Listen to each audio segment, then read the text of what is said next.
Just try and move it around the top. Cold open.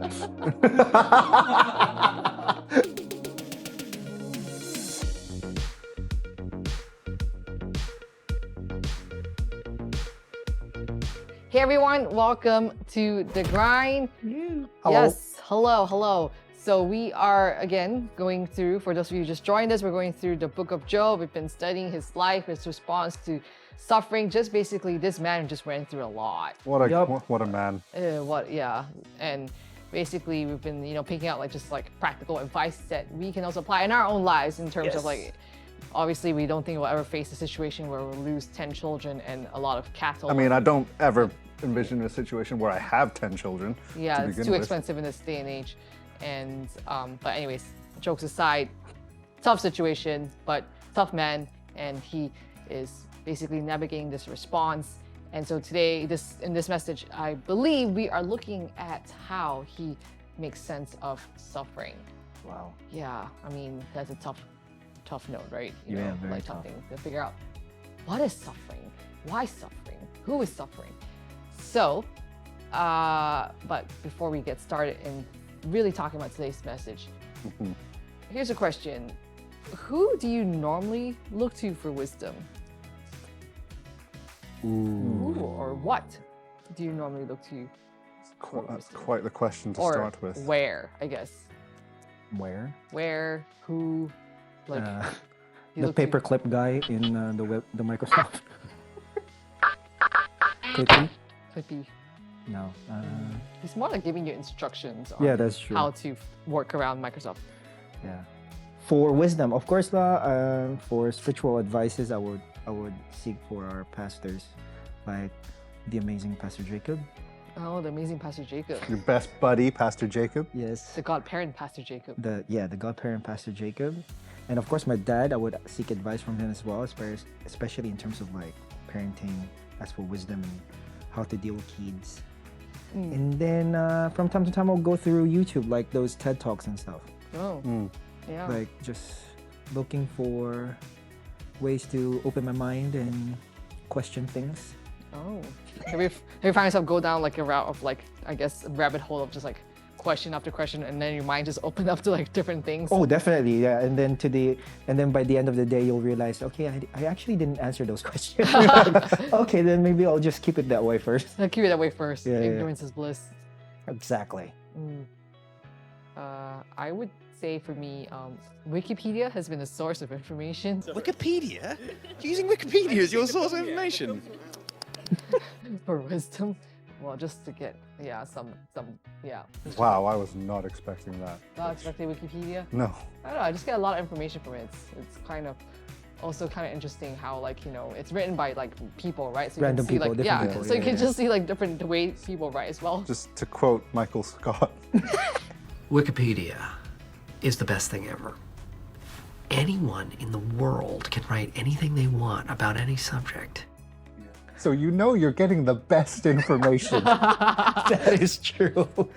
I know, but still, whatever. Don't judge. This is a safe place. But besides that, I don't get all my serious stuff from Wikipedia. Okay, it's just TV synopsis. and What about Ask movies. Jeeves? That was back in the day. All right, I know Ask Jeeves was really cool back in the day. Back in the day. When you have someone who can actually answer. Okay, anyways. But in all seriousness, for proper advice, I'm not going to go to the interwebs. Yeah. But, like what Rico said, pastors like Pastor Ed and, Yeah. and some of the other pastors at church as well, just older figures, my parents, my dad, and then also just friends too. Yeah. People that Sure. I can process stuff with. Yeah. I think for me, no one said that in a while. Yeah, that's true. I think for me, I have in my head a small council of friends that I can go to. It's like the Justice League in Nathan's brain. Yeah, basically. Nathan's League. Yeah. Nathan's League. And Chan League. Chan League, yeah. Either that or my sister. Oh. It's more difficult now because she lives halfway across the planet. But if I would really like to get wisdom from somebody, I would like to ask Jurgen Klopp. Who? What should I do with my life? For those who don't know, he's the Liverpool manager, and he seems very knowledgeable in all things. So Don't I join would like to Liverpool. ask him what I should do with my life. Yeah. So it sounds like we all have a group of solid support friends, you know, people that we Yeah. go to, not just the interwebs. And yeah, so anyways, going back to like Job, right? So he don't have no internet. I mean, and at that point it felt like God was probably silent. And so he was surrounded by 3 or 4 what we call Really awesome friends. friends. Yeah. Yeah, right, really awesome I friends. dare say my counsel is better than his. It's what's your names are Eliphaz. What accent was that? Eliphaz. Sorry, I don't know. It was just my accent. Bildad and Zophar. Yeah, these 3 people. And so they were trying to basically, I mean, first of all, they were there. I mean, it sounded as though they did a good thing. They showed up. Yeah. So that's a good step. You know, Yeah. friends should show up. Yeah. Then they sat with him for 7 days in silence. Also, don't know if I could, as a friend, sit there in 7 days. In silence. I think that Silence. goes against your very existence, sitting in silence. Oh no, yeah. Yeah. I mean, the most maybe 7 minutes, perhaps 7 hours. That's even hard to because I start talking to myself. But 7 days, I start becoming my own Eliphaz and Bildad and so far. Okay, no one needs to know what happens in Petrina's mind. So, okay, so you have all these guys, right? And then suddenly they're basically telling Job, this is why you're suffering. You must have done something wrong. Yeah. You know, and they basically try to argue all points. Has there been a situation where you had friends like that? Like, you know, try to be all wise, but really they aren't. I think I'm just grateful that they're probably not in my circle of friends. I don't want to play with you anymore. Like, you know, like there would be people that you know, Mm-hmm. and then sometimes when you're reaching out, and then they would say things. Yeah, Yeah, I mean, what I got from these 3 is that their general message was, "You done messed up, Aaron." And in that situation, that's not what I want to hear. Yeah, So, exactly. yeah, I mean, if any of my friends said that, I'd be like, yeah, I'm asking someone else.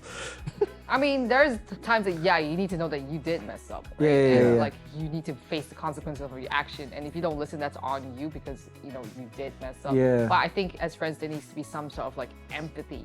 And sympathy. Yeah, I mean, like sensitivity. Yeah, also. sensitivity. Yeah. Just so to know the situation and then speak counsel or whatever Mm-hmm. as and when is appropriate. And I mean, yeah, like you said, you know, we've definitely come across that kind of people. Yeah. In the Filipino culture, we have this term called yan kasi. Like Yan kasi. it's like, you see, that's why. Like that. like that's, you know, like when you did something wrong and then Yan kasi. It's yan almost like- kasi. Like, It's almost like I told you so. yeah, I told you so. Exactly. Yeah, there you Yeah. go. Yeah. That's what my parents said to me a lot Yeah. growing up. Like, you know, I hurt myself. See, I told you not to jump up. Eh, see? See, told you not to jump off the bed. Yeah. No, you got a cut on your face. You know, anyways.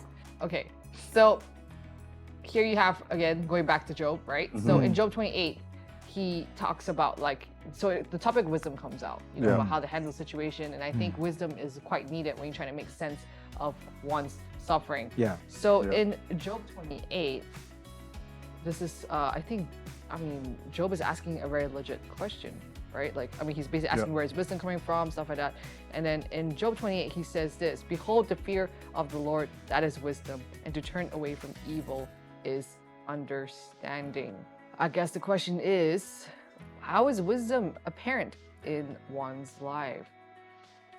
I'm just going to quote the scripture and just says, if you have the fear of the Lord. Yeah. But not in a like, I'm scared, like a Hitchcockian kind of way. Like, Yeah. you need to like revere and respect the Lord. Yeah. Yeah. It's more of like just making sure that you are being right with the Lord. Like Yeah. the things that you do is more of pleasing to Him Yeah. and making sure that you won't go away from Him. I think that's if the you, area. I think if you run into, don't smite me territory, you've gone too far. Yeah. So Yeah. yeah. Yeah, I mean, pretty much answered the question I was going to ask, like, what is the fear of the Lord? But that's true, right? Having fear of the Lord is not like being scared of Him, but actually treating Him with reverence and respect. Yep. And I think we heard Pastor Ed speak also that one thing that we need to do is sometimes like we need to take God a little bit more seriously because we do fall in the category of sometimes not taking God too lightly. So I think it's taking God seriously. And so I guess like, you know, what do you define as a wise person then? I think someone who has learned from their mistakes and has also seen how, maybe seen how God has acted on their behalf and is able to actually see where God has acted and give Him the credit for what He's done. Yeah. Rather than like, it's all me. It was all me. I did it, guys. I did it. I did have a little poster. But I think it's also really important that like when you go through stuff, you learn. Because if you don't, then I'm just gonna say it. That's stupid. Yeah. So yeah, those two things for me, I guess. I think for me would be just in the area of like that person is quiet and careful with his words, especially when people are like talking and stuff like that, and then you would sort of observe this particular person, but when he speaks, you know that he articulates and explains well in a way that it's more, how to say, I'm not gonna say like biblical, but more of like there is a wisdom in it. Nice. Is that right? Nice. All right. I like it. Wow, Yeah, because- such a wise answer Is from it Wise like Rico. understanding of his situation and application of knowledge? Yes. Thank you, bro. You're welcome. Yeah. Such a wise answer, Nathan. I'm surrounded by such wise people. No, because Really? I'm also very Person.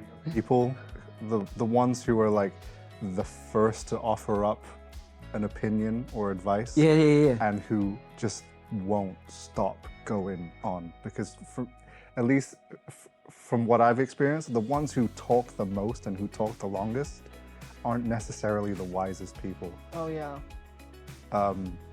Because in my mind anyway, if you're reacting first, you haven't really thought much. Yeah, that's true. Yeah. That's true.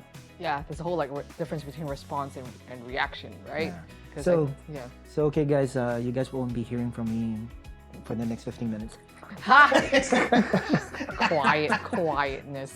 No, I'm just But- kidding. We can just sit here in silent reflection if you want.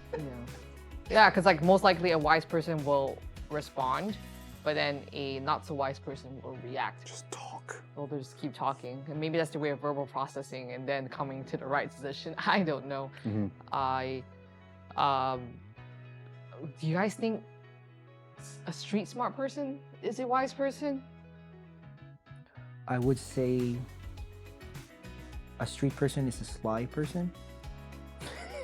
I don't know. Or to an extent, yes, because you know they've seen some things. Yeah. So they know from experience, like what to do, what not to do. Yeah. But then it also begs a question towards what Nathan just said. Like, the question would be, how did they adapt themselves from the experience they had? Yeah. True. Are Yeah. they still doing the same mistakes as what they Yeah. did in the And they're just beginning? dumb, Yeah. not very street smart, are they? Yeah. So you have then Job's like friends who appear to be wise. So I guess they're like what you said, right? They're the first to like kind of keep talking. Yeah. And then, you know, they say all these things that on paper, like honestly, if you were to look at it like on paper without the context of the situation, sounds all right. You know, sounds like they got something going on. But if you look at the context, it's like, I don't know about these guys. So I mean, I would hope for us to not fall in the category of such friends. I hope so So- too. So hopefully we're not like them. So my question is, do you guys consider yourself a spiritually wise person? I honestly don't know, because to be honest, I am the type of person who is quite impulsive with things that I do. Like I would say things, and then after, like in several occasions here at the grind, I would say things, and then after that, like, oh, did I say right? Oh, no, maybe not. So yeah, so I don't know. And now it's on the internet forever. No, I don't consider myself wise, spiritually or not. Yeah, I just feel like I just stumble from one thing to another. So. Yeah. Fine. Let me put this on a scale of 0 to 10, with 10 being really wise and 0 being like not so wise. Like, where do you put yourself on? Negative Because 10. that might be easier to. That's a solid 3.5. Wow, you guys need some boost in self-esteem. You are wise. If not, I wouldn't be friends with you guys. Wow. Wow, wow, thanks. It's great to know that this friendship is conditional. Yeah. You heard it Seems like here she has first. Her terms and condition. Are you wise? No, you're not my friend. See this list? The 5 words. Wow. Thanks, Pet. You're welcome. We have evidence now. No, I honestly consider you guys wise people. You know, I think you have brought insight in your own way into my life without you guys realizing it, I guess. Because I don't necessarily be like, oh, like, give me your wise thoughts, you know? And I think sometimes... Because no one talks like that, let's be honest. Exactly. You know? Yeah, no one talks like that. But I mean, I've definitely come to you guys and like talked about stuff, and you guys were sensitive and were reflective of the situation, and you guys provided some insight, even though I didn't necessarily ask for it. I mean, there are sometimes about, hey, what do you guys think? You know? So I think you guys are wise. Well, thank you. Well, thank you, You're Pet. most welcome. So are you. You're quite wise yourself. You thank are you. quite wisdom. Oh, thank you. Actually, that is in my name. That's what my Chinese name means. Which one? So, Petrina? no, Chinese name. What is your Chinese name? Petrina! Petrina. Sorry, it was just waiting. I had to do it. On the scale of 0 to 10, with him That being was wise. that was not wise. I mean, again, even though yes, we were wise in a certain extent on a scale like 0 to 10 or whatever, but I think wisdom is an area that we can always grow in. It's not like, I mean, look, in Solomon, all his wisdom fell tremendously. Yeah. Right? And I think it was actually pretty admirable about Solomon to like ask not for riches and fame and fortune, but to ask for wisdom. And I think that's something that we can grow in. Yeah. And I think that's the key thing is it's the part where you make room to grow. Yeah. It's not like, for example, for Job's friends, Yeah. how they say it is almost as if what happened was an absolute answer. Like, Yeah. oh, you are, this situation is happening to you because you sinned. Yeah. So it's like an absolute thing. But Yeah. yeah, I feel like what you said, like in wisdom, there's always like for you to be able to open up and Yeah. be open to improve yourself. So yeah. Yeah. So, sorry, she was gonna say something? Can't top that. Well, can't top that. Yeah. Can't top that wise answer. So I guess the last question is this: like, how can you grow to be wiser and more understanding? Like, how can you grow in your ability to discern God's will, make right judgment, read people better? I think Read people better. Wow. listen. Yeah. Listen. I think the opposite. Do the opposite of talking. So listen to the voice of God. Listen to how He can speak through other people to you. Take it all in, process, and learn. I think that's where it all begins. Is listening. Yeah. Yeah. And I think also asking questions too. Yeah, I think yeah. when you ask questions for them to realize, then they can also come to their own conclusion, because that's more powerful than like me telling you like, hey, this is why this is happening. So if they come to their own realization of what's happening, what's happening, then I think it's better. And also, your experience isn't this is the guide of why things happen. So I think your experience can shape your response to situation and hopefully provide insight, but it's not the way, the truth, and the life. So like what Nathan said, like listen and hearing the voice of God as well. And I think a lot of times when you are rooted in the Word of God, that really also provides direction as well as to like what to do, what to say. Yeah. You know? I think for me would be like make room to process as well. Like try to, like when you receive people's opinions and then you have like sort of like your own opinion as well. Try to process it and think of it as if like, okay, so this is what she said or what he said, and put it to a context of like, okay, so is this really good for me? Yeah. Or is this good for the person that I'm actually speaking Yeah. to? Yeah, yeah. And I think through that process, the Lord will speak to you as well. Like He would say like, oh, in the scripture, this is what I said to you, like that. Yeah. And yeah. Because that's the phrase, eat eat the meat and spill out the bones. So not everyone, everyone, they may have a whole bunch of things to say, right? Then you don't have to accept everything, Yeah. and you can listen to it and just take it, as you will, what will be applicable to your life, but also be in a position where you are responsive to, in a way, counsel, discipline, Yeah. rebuke, whatever, and just to be able to also knowing how to respond, not react, because I mean, sometimes I react like crazy, when people like say stuff, I'm like, but what? And there's no filter, and it's like, oh, snap. You can't take back words. Yeah. You can't Yeah. take back words. Yeah. So the tongue is a source of power of life and death. To, I guess, manage that is knowing and having the fear of the Lord. To turn to Amen. Him, to have understanding. So I think that's that. Yeah, that's Yeah. good. So again, anyways, Yeah. thanks for joining us, and catch you next week as we go through again, continue in the life of Job. Bye. Bye.